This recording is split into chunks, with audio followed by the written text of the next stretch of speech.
तो आपको तस्वीरें दिखा देते हैं हम। प्रधानमंत्री नरेंद्र मोदी ने अपने आवास पर पेरिस ओलंपिक्स में हिस्सा लेने वाले भारतीय दल से मुलाकात की है। पीएम मोदी को खिलाड़ियों ने कई गिफ्ट भी दिए हैं। निशानेबाज मनु भाकर ने प्रधानमंत्री को अपनी पिस्टल सौंपी, तो हॉकी खिलाड़ी और गोलकीपर श्रीजेश ने पीएम को अपनी जर्सी भेंट की।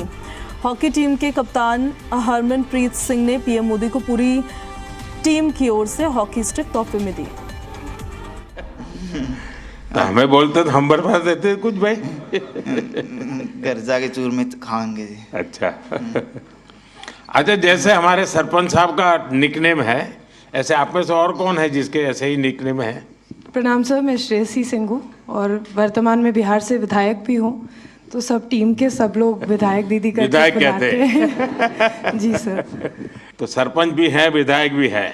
अच्छा, आप में से मैंने देखा है कि इन दिनों काफी समय मोबाइल पर चिपके रहते हैं, ऐसा है क्या? सही है मेरी जानकारी? रील्स देखते हैं और रील बनाते हैं। हाँ, रील बना रहे हैं ना? कितने लोग हैं जो रील्स बना रहे हैं? सर एक्चुअली मैं एक मैसेज देना चाहूँगा, क्योंकि सारी टीम ने हमने डिसाइड किया था कि थ्रू आउट द ओलंपिक हम मोबाइल फ़ोन यूज़ नहीं करेंगे। वाह, शाबाश, ये बहुत बढ़िया काम किया। तो बिल्कुल सर, क्योंकि सर अगर कोई अच्छे कमेंट आ रहे हैं चाहे बुरे कमेंट आ रहे हैं, दोनों इफेक्ट करते हैं। तो हमारा माइंड सेट था कि हम एज ए टीम हमने डिसाइड किया कि हम बिल्कुल सोशल मीडिया यूज़ नहीं करेंगे। ये अच्छा किया आप लोगों ने। जी सर।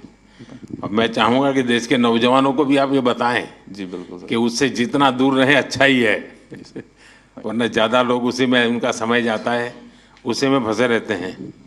आप बेटा बहुत निराश लग रही हो। हाँ जी सर, पहली बार गई थी और मैं मतलब एक से हार गई थी बाउट, और मगर उससे जीत जाती तो मैं फाइनल तक जाती, गोल्ड भी ला सकती थी, पर वो मेरा बैड लक था, दिन अच्छा नहीं था तो सर मैं लूज हो गई। कोई, अभी तो उम्र बहुत छोटी है बेटा, बहुत करना है। हाँ जी सर। और हरियाणा की मिट्टी ऐसी है, करके दिखाओगी। हाँ जी सर। प्रधानमंत्री जी नमस्कार। मुझे लगता है कि इस बार हमारी पूरी कंटिंजेंट में जो इंजरीज हुई थी वो काफ़ी कम थी, 1 या 2 सीरियस इंजरी थी। पर नहीं तो यूजुअली क्या होता है कि सब गेम्स में से 3-4 मेजर इंजरी होती है जिनकी ऑपरेशन करनी पड़ती है, पर इस बार फॉर्चुनेटली सिर्फ 1 था, तो वो अच्छी बात थी। एक सीखने का था कि जब भी ओलंपिक के जो विलेज में जो पॉलीक्लिनिक रहता है उसमें थोड़ी फैसिलिटीज़ रहती है, पर इस बार हमने सब जो फैसिलिटीज़ थी वो हमारे विलेज में ही, हमारे बिल्डिंग में ही रखी थी, और इसलिए काफ़ी एथलीट जो थे वो उनका जो कुछ भी रिकवरी करना था, इंजरी मैनेजमेंट करना था, प्रेपरेशन भी जो करना था, वो बहुत ही आसानी से कर सके। आई थिंक बहुत सारे एथलीट को वो वो प्रेफरेबल था, और आई थिंक उससे एटलीस्ट वो कॉन्फिडेंस था कि हमारे पास सब कुछ है। आई थिंक इससे भी फ्यूचर में भी ऐसे ही हम करते गए तो हम सपोर्ट दे सकेंगे हमारे एथलीट को।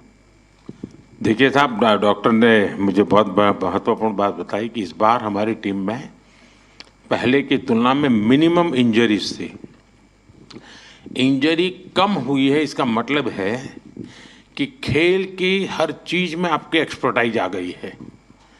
इंजरी होने का कारण वही होता है कि हमें खेल के संबंध में कुछ हमारा अज्ञान होता है जो हमें खुद को कभी कभी डैमेज कर देता है। ये सिद्ध हो रहा है कि आप लोगों ने खुद अपने आप को तैयार किया है, और छोटे मोटे जर्क आए भी, कठिनाई आई तो भी आपके बॉडी को आपने ऐसा बनाया है कि आप मेजर इंजरी से बच गए हैं।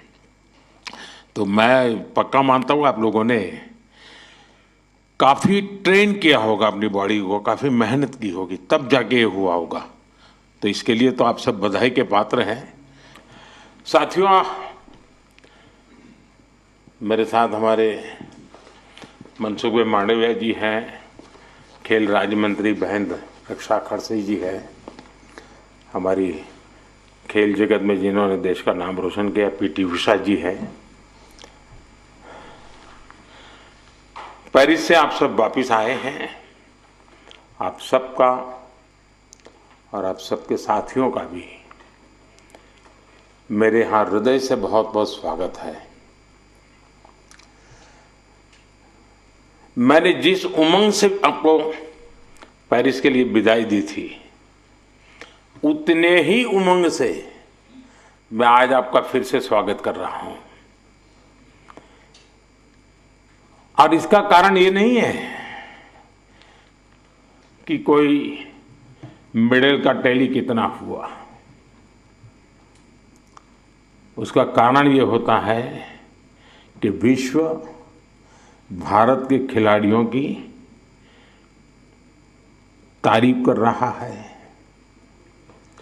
उनके हौसले, उनके डिसिप्लिन, उनके बिहेवियर, मेरे कानों पर सब जगह से बातें आती हैं और ये सुनता हूँ तो बड़ा गर्व होता है जी कि मेरे देश के खिलाड़ी मेरे देश के लिए ही खेलते हैं। मेरे देश के नाम को रत्ती भर भी खरोच आ जाए, ये मेरा देश का एक भी खिलाड़ी नहीं चाहता है और यही हमारी सबसे बड़ी पूंजी है। और उसके लिए ये पूरी टीम बहुत बहुत बधाई के पात्र है।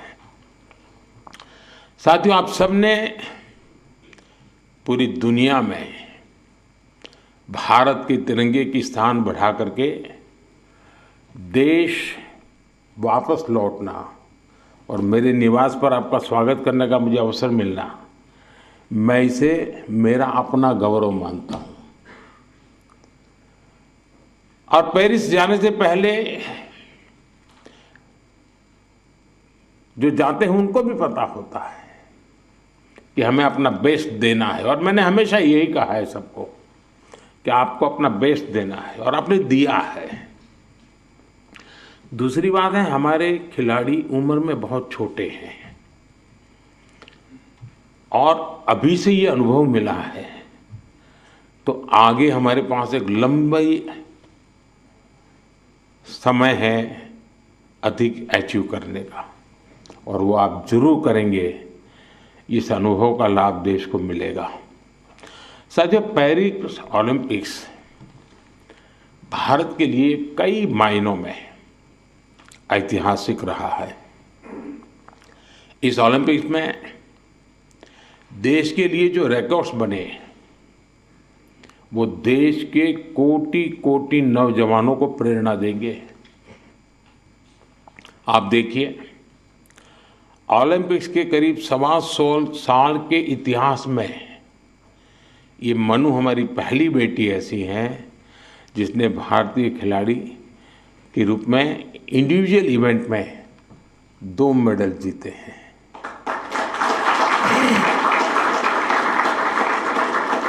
हमारा नीरज पहला ऐसा भारतीय खिलाड़ी है जिन्होंने इंडिविजुअल इवेंट में गोल्ड और सिल्वर जीते। हॉकी में भारत ने 52 साल बाद लगातार 2 बार मेडल जीते कंटिन्यूसली। अमन ने केवल 21 साल की उम्र में मेडल जीत करके देश को बिल्कुल इतना प्रसन्न कर दिया है और अमन के जीवन के विषय में आज देश जानने लगा है तो उनको लग रहा है कि भाई व्यक्ति के जीवन की कठिनाइयों से भी इंसान अपनी यात्रा को, स्वप्न को, संकल्प को सिद्ध कर सकता है। कठिनाइयां अपने आप अपनी जगह पर रह जाती है। अमन ने करके दिखाया है। विनेश पहली ऐसी भारतीय बनी जो कुश्ती में फाइनल तक पहुंची। ये भी हमारे लिए बड़ा गर्व का विषय है। ओलंपिक्स में 7 शूटिंग इवेंट्स में इंडियन शूटर्स फाइनल्स में पहुंचे और ये भी पहली बार हुआ है। इसी तरह तीरंदाजी में धीरज और अंकिता पदक के लिए खेलने वाले पहले भारतीय तीरंदाजी बने और लक्ष्य, हमारा लक्ष्य सेन, आपके मैच ने तो पूरे देश का जोश बढ़ा दिया है। हमारे लक्ष्य भी ओलंपिक में सेमीफाइनल तक पहुंचने वाले एकमात्र पुरुष बैडमिंटन खिलाड़ी बने हैं। हमारे अविनाश शावले, इसने ट्रिपल चेज के फाइनल में क्वालिफाई किया इस फॉर्मेट में ये भी फर्स्ट टाइम रहा। साथियों, हमारे ज्यादातर मेडलिस्ट, जैसा मैंने कहा, अपने 20s में है, बहुत छोटी आयु के हैं। आप सभी बहुत युवा हैं, आपके पास बहुत समय है, बहुत ऊर्जा है। और ये भी सही है कि टोक्यो के और पेरिस के बीच में नॉर्मली 4 साल का समय रहता है, इस बार 3 साल का ही समय था। तो हो सकता है आपको 1 साल और अगर मिला होता प्रैक्टिस का, तो शायद आप और नई कमाल करके दिखा देते। अभी लंबी कैरियर में आप कई बड़े टूर्नामेंट खेलेंगे, खेलना बंद नहीं करना चाहिए, रुकना भी नहीं चाहिए, एक भी मैच छोड़नी नहीं चाहिए। ये युवा दल इस बात का प्रमाण है कि स्पोर्ट्स में भारत का भविष्य कितना उज्जवल रहने वाला है। मुझे विश्वास है पेरिस ओलंपिक्स भारतीय स्पोर्ट्स की इस उड़ान के लिए एक लॉन्च पैड साबित होने वाला है। ये टर्निंग पॉइंट है हमारा। उसके बाद विजय ही विजय है दोस्तों, हम रुकने वाले नहीं है। साथियों, आज भारत अपने यहाँ world class sports ecosystem develop करने की प्राथमिकता दे रहा है। ग्रास रूट से आने वाले खिलाड़ियों को उनको तराशना ये बहुत जरूरी है। हमने गांव-गांव, शहर से युवा प्रतिभाओं को आगे बढ़ाने के लिए खेलो इंडिया मुहिम शुरू की। और मुझे खुशी है कि खेलो इंडिया से निकले 28 खिलाड़ी इस ओलंपिक समूह का हिस्सा बने हैं।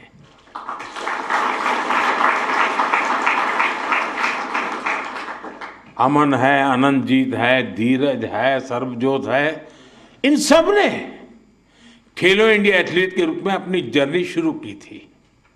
और इससे हुआ ये है कि खेलो इंडिया में खेलना और जी भर के जीतना, ये एक बहुत बड़ा अहम हिंदुस्तान का कार्यक्रम बन चुका है जी। मैं मानता हूं, मैं खेलो इंडिया को और तवज्जो देनी है और ताकत देनी है। उसी में से हमें अच्छे नए हैं। आपकी तरह ही खेलो इंडिया एथलीट्स की एक बड़ी फौज देश के लिए तैयार हो रही है। हमारे खिलाड़ियों को सुविधाओं और संसाधनों की कमी न पड़े, ट्रेनिंग में दिक्कत ना आए, इसके लिए बजट भी लगातार बढ़ाया जा रहा है। सबको पता है कि किसी भी खिलाड़ी के लिए ज्यादा से ज्यादा कंपटीशन में हिस्सा लेना कितना आवश्यक है। मुझे संतोष है कि ओलंपिक्स के पहले आपको अनेकों इंटरनेशनल कंपटीशन का एक्सपोजर मिला है।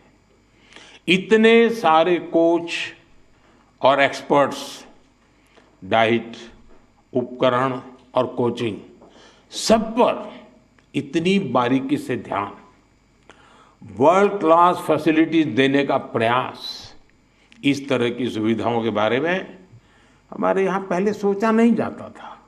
खिलाड़ी अपने नसीब पर मेहनत करता था, देश के लिए कुछ करके आता था। लेकिन अब एक पूरी इकोसिस्टम बनी है। ये केवल स्पोर्ट्स में देश की नीतियों का बदलाव है, इतना ही नहीं है, ये उस भरोसे का प्रतीक भी है जो देश अब अपनी युवा पीढ़ी पर बहुत ज्यादा भरोसा करता है, उसकी अभिव्यक्ति है। साथियों, आप सब देश के युवाओं के लिए बहुत बड़ी प्रेरणा है। मैं मानता हूं आप में से हर किसी के बारे में देश को, देश के युवाओं को ज्यादा से ज्यादा जानना चाहिए। यहां भी मेरी इच्छा है कि मैं हर किसी का नाम लेकर उसकी चर्चा करूं। विशेषकर हमारी बेटियां, पिछली बार की तरह इस बार भी बेटियों ने ही ओलंपिक में भारत की जीत का श्री गणेश किया है। मनु को जिस तरह पिछली बार तकनीकी कारणों से निराश होना पड़ा था, फिर उन्होंने जो वापसी की, अंकिता ने जिस तरह सीजन का अपना सर्वश्रेष्ठ प्रदर्शन किया, मनिका बत्रा और श्रीजा अकोला ने भी सबका ध्यान खींचा है।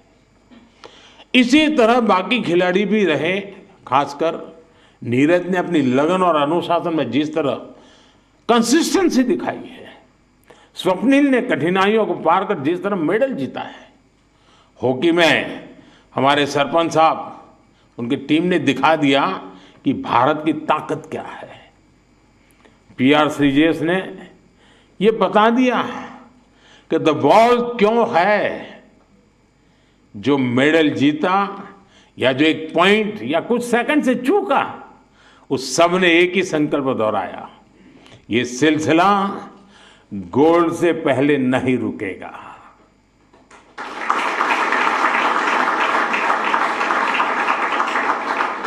मैं मानता हूं इससे देश के युवाओं को बहुत कुछ सीखने को मिलेगा।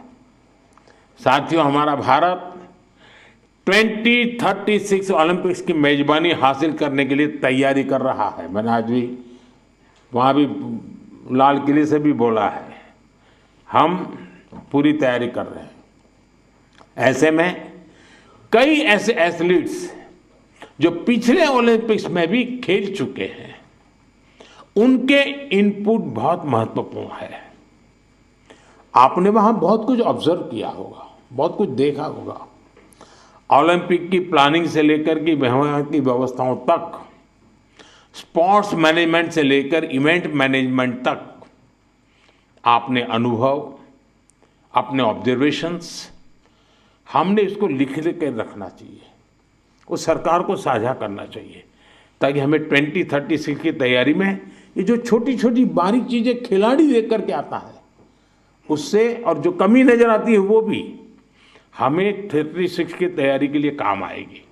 तो एक प्रकार से आप मेरी 36 की टीम के फौजी है, आप सबको मेरी मदद करनी है, ताकि हम 2036 में दुनिया में अब तक न हुआ हो ऐसा ओलंपिक कर करके मेजबानी करके दिखाएं।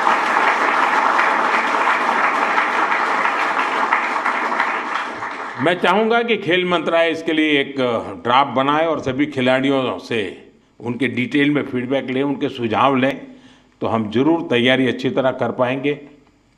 साथियों, भारतीय स्पोर्ट्स में और कैसे इम्प्रूवमेंट हो सकता है, इससे आइडियाज भी, जो चीज़ खिलाड़ी बता सकता है ना, जो चीज़ कोच बता सकता है, वो हम मैनेजर लोग नहीं बता सकते जी। और इसलिए आप लोगों के इनपुट बहुत ज़रूरी है, आपके आइडियाज़ बहुत ज़रूरी है। आप पर भविष्य के खिलाड़ियों को मोटिवेट करने, उन्हें आगे बढ़ाने का भी दायित्व है। और लोग तैयार होने चाहिए, आगे बढ़ने चाहिए। आप सोशल मीडिया स्पेसेस पर युवाओं से जुड़ सकते हैं, और जुड़ते भी हैं, करते भी हैं, बातें उनको प्रेरित करें। खेल मंत्रालय और दूसरी संस्थाएं भी इस तरह से इंटरेक्शन सेशन आयोजित करवा सकती हैं अलग अलग ग्रुप के लोगों के साथ। तो ये लोग अपना अनुभव शेयर करेंगे। मेरे सामने शायद बोलते नहीं हैं, लेकिन बाहर तो बहुत कुछ बोल सकते हैं ये लोग। साथियों, आप सबसे मुझे मिलने का अवसर मिला, और जब आप आए और मैं आपको ऐसे ही जाने दूं तो फिर बात अधूरी रह जाएगी। और इसलिए मैं तो कुछ न कुछ आपके जिम्मे काम छोड़ने ही वाला हूँ। और पहले भी जब भी मैंने आपको कुछ कहा है, आपने जरूर उसको पूरा करने का प्रयास किया है। देखिए, जो साथी टोक्यो ओलंपिक के बाद आए थे, उन्होंने मैंने स्कूलों में जाने और युवाओं से मिलने का आग्रह किया था, और उन्होंने किया था, उसका लाभ भी हुआ है। आज देश पर्यावरण की रक्षा के लिए एक पेड़ माँ के नाम अभियान चला रहा है। मैं आप सबसे कहूँगा, आप भी उससे जुड़े, अपनी माँ को लेकर के एक पेड़ लगाइए।